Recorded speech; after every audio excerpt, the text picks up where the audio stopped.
What's up guys? Welcome back to another one, Punchman, the strongest YouTube video. For today's video, we are going to talk about the best team composition, best skills to put in certain characters to go against Grorigas club boss and of course the Geryushoop club boss that we have right now, which is pretty amazing. That will give you a lot of gears, especially that you are now in the best club. If you are in the best club and you are challenging Giryu, congratulations guys, but of course, you need to push for that guaranteed orange chest for 50 challenge in Geryushoop, which is pretty amazing. For today's video, I will give you the best free-to-play team composition that can be used against both Grorigas and of course Geryushoop. So here we are in the club challenge. But of course, I'm going to explain one thing that is very important in terms of increasing your damage for, of course, Grorigas and of course for Giryu. So the one thing that you need to keep in mind is to increase the damage bonus that all of you guys in your club needs to do. So how can you increase this? It is simple. So you just challenge these minions. I call these minions, but of course, they are Discover Club Secretary. But then again, for me, these are minions and this is the one that you need to focus on. Defeat to increase damage to bosses by 0.5%. So that if you kill 2, that means you increase the bonus damage to 1%. So each and every single one of you in the club, or the club members, of course, the elite, the what do you call this, the leader and co-leader or the deputy, have 3 normal challenges for a day. That means one player can give a 1.5% damage bonus, which is pretty amazing, and you can buy 3 of this, which means that one player can do 3% bonus damage increase, which means that every single one of you guys need to do this individually, so for you guys not to wait. For example, you don't do this. So if you do this, so for example, Super Soda and Wilhelm did attack 1 minion. That means it increases only 0.5%. It did not increase the bonus damage by 1%. Why? Because it is just 1 minion.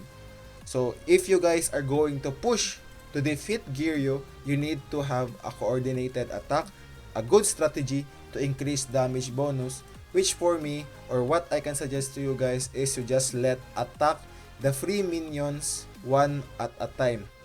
So how can you do this? Of course, if the name or there is a exploration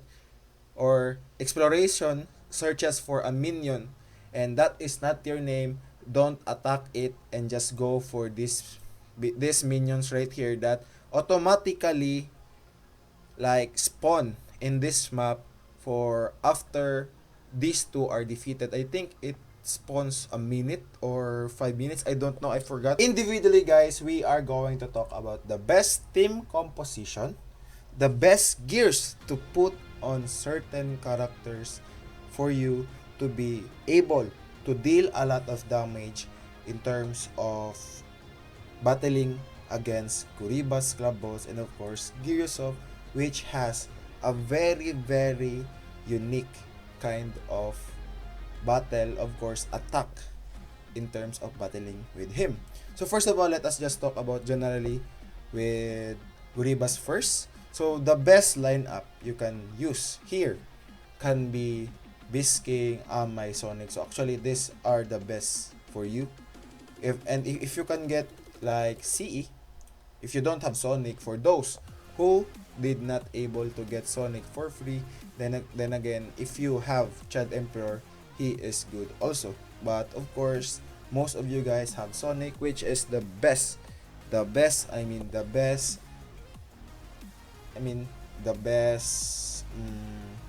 SSR for the club boss. So your front line should be here, and there is also a best lineup for those who are paying the game. For example, if we just put in our mind that of course we have CE to be a G4, then there is another kind of lineup you can do for, of course, in the club challenge. So that lineup could be, of course, with Borus, max upgrade, Borus, you can go for a G4, and of course, you can go for maybe a Sonic too.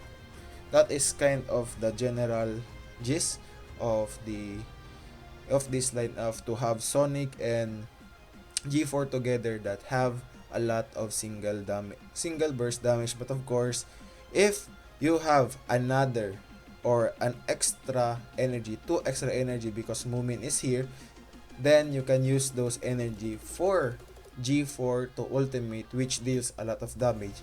So I think guys, G4 can do 2 to 3 ultimates in a battle, especially that Dr. Genus is your core, which gives you the unique or the core skill which summons 2 clones in front. So that is really amazing. So you'll be using Genus. The main goal of Sonic here will be to apply the 30% shatter, or shatter meaning 30% decrease of the defense of a particular character. In terms of club bosses, he will only attack single character. So because club bosses is only one, he does not have minions. They don't have like a skill that summons minions. But of course, he is only a single character. It does not really matter if Sonic isn't level up, but of course, it helps for Sonic to be upgraded to deal additional damage.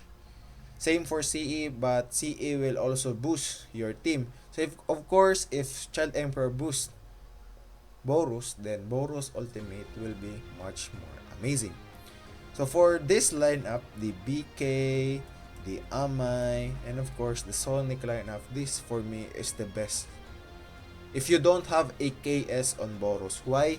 Because this two is the best team combo in terms of going against a club boss. Why? Amai ultimate has to inflict 100% injury towards the club boss. And of course, when there is, if Amai and Sonic attacks, Beast King follows. That is the gist, or that is the main purpose of this 2.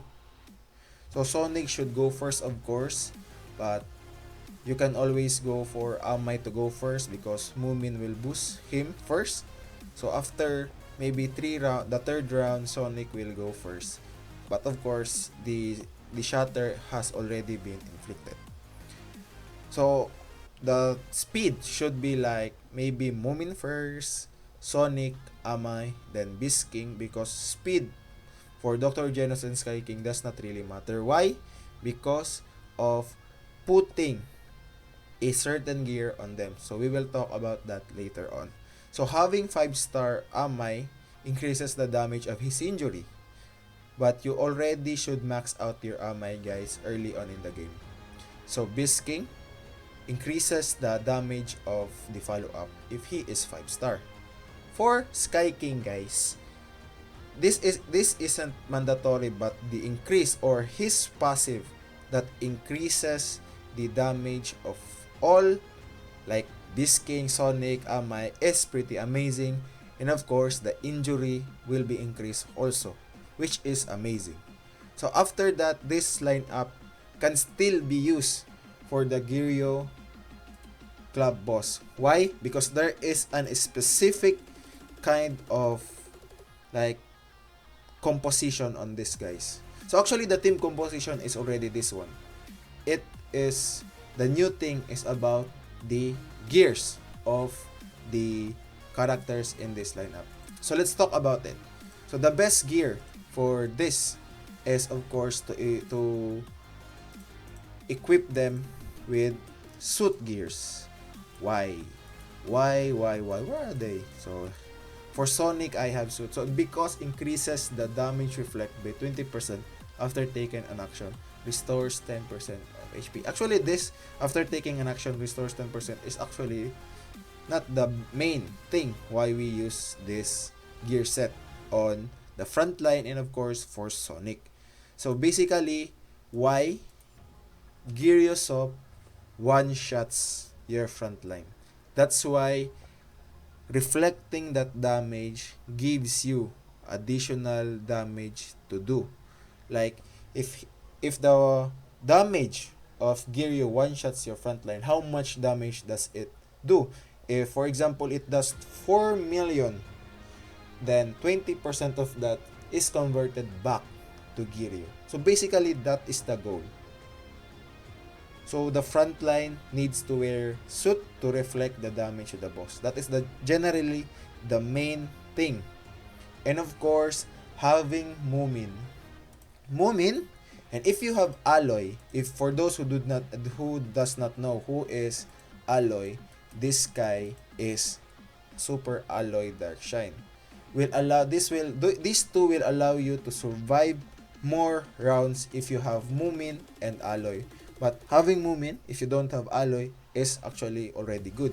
This will increase if there is like, for example guys, you have Moomin, you have Alloy together, that means you have more rounds, meaning more rounds, more damage inflicted by those characters in the back. For example, Beast King, Amai, and Sonic. So the little chest, or of course this chest here, if you have defeated Geryushoop, this will appear after that. This is a special reward. If you challenge the boss Geryushoop for 50 times, you'll be rewarded a piece of gear which guarantees you an orange gear. So orange gear above, meaning it can be an orange, or I think in the future, I think this might be a red. I don't know, I forgot. But of course that orange gear is pretty amazing. That is guaranteed a primal, a suit, and of course a night gear set, which will be pretty amazing guys. So actually those are all the advices I can give you guys. So there will be a short recap. Grorigas, the best lineup should be backline, Beast King, Sonic, CE, Amay Mas, frontline, Sky King, Genus, Moomin, CK, or Alloy. If you have Borus, the best backline can be G4, Sonic, and Borus. You can do Boros, CE, Amay. You can do Boros, Sonic, G4. And of course, you can do Boros, Sonic, and Amay. If you don't have G4, this is for the free-to-play players. So, generally, in Geryushoop, you need 3 or 4 gear set to put in front of your characters. It can be on Moomin, Alloy, Sky King, and Genus. And of course, Genus should be your core to activate the core skill. And of course, the best lineup is kinda like the same in Geryushoop, but of course, you need to put the gear set on the frontline character. So generally, that is the advices and the tips in terms of challenging the Geryushoop Club Boss and Grorigas Club Boss. So thank you guys for watching, and I hope to see you on my next video.